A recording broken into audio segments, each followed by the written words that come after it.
Ասեցիք սեռական թիրախավոր երեխեքը գնացին։ Ուրեմն ձեր շահերից չի բխում էլի, որ խոսեք ստեղ բաներից, որը որ մի շաբաթ, մի ամիս առաջ ձեր գործընկերները իրենց թույլ են տվել նենց բաներ անեն, որ ասում է մալոնի պակաժը։ Հիմա մարդկանց վրա թքել, հայհոյել, սեռական բնույթի վիրավորանքներ հասնել նորմալ է, չէ՞ դες ձեր համար է։ Սիրելի հայրենակիցներ, ուզում եմ ամբիոնից խոսել մեր սիրելի արցախցիների խնդիրների մասին, որոնք այս օրերին արժանապատվորեն պայքարում են իրենց իրավունքների համար, պահանջելով կառավարությունից վերականգնել աջակցության ծրագրերը։ Խոսքը վերաբերվում է հատկապես 40+10 ծրագրին, որը ինչ-որ չափով մեղվում էր արցախցիների կեցության համար կապված կարիքները։ Ծրագրի դադարեցումը անթույլատրելի է։ Մայիսի 1-ից մեր հայրենակիցները չկարողանալով վճարել վարձավճարները կարող են հայտնվել դրսում։ Սա հանգեցնելու է հուսալքության և արտագաղթի։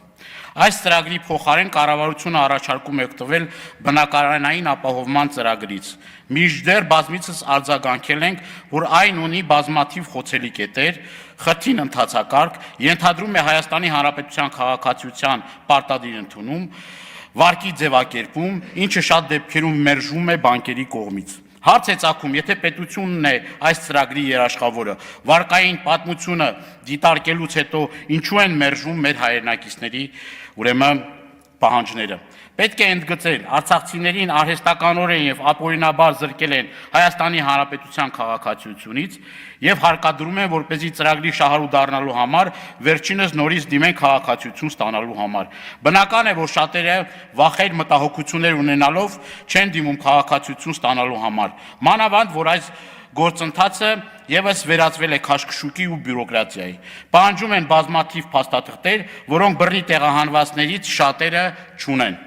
Արցախցիների սոցիալական ծանր դրությունը մեղմելու համար կառավարության կողմից չեն սահմանվում արտոնություններ, սկսած տրանսպորտային փաթեթներից,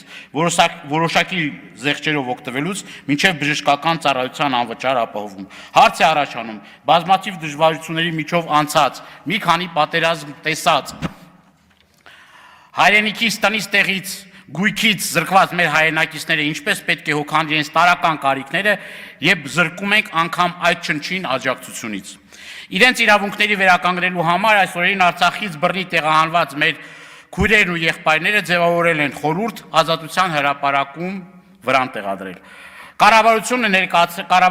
ներկայացրել են 12 կետից բաղկացած պահանջագիր, որտեղ խոսվում է ոչ միայն սոցիալական աջակցության ծրագրերի անհրաժեշտության մասին, այլ դրվում են հստակ պահանջներ կապված ԵԱՀԿ Մինսկի խմբի լուծարումը չեղարկելու, Հայաստանի դեմ ներկայացված հայցերի հետքաշումից հրաժարվելու, գերիների վերադարձի, Արցախյան հիմնահարցի վերադարձի իրավունքի վերաբերյալ։ Պետք է արձանագրել, որ այս բոլոր պահանջները միայն արցախցիներին չեն վերաբերելի, սա բոլորիս արժանապատվության հարցն է։ Հետևաբար, ինչպես Հայաստանի Հանրապետությունը, այնպես էլ մենք յուրաքանչյուրս մեր հնարավորության սահմաններում պետք է աջակցենք, սատարենք, զորավիգ լինենք արցախցիներին։ Եվ այն անձիկ, որոնք ատելության խոսքը հնչեցնեն, պետք է ենթարկվեն ամենախիստ պատասխանատվության,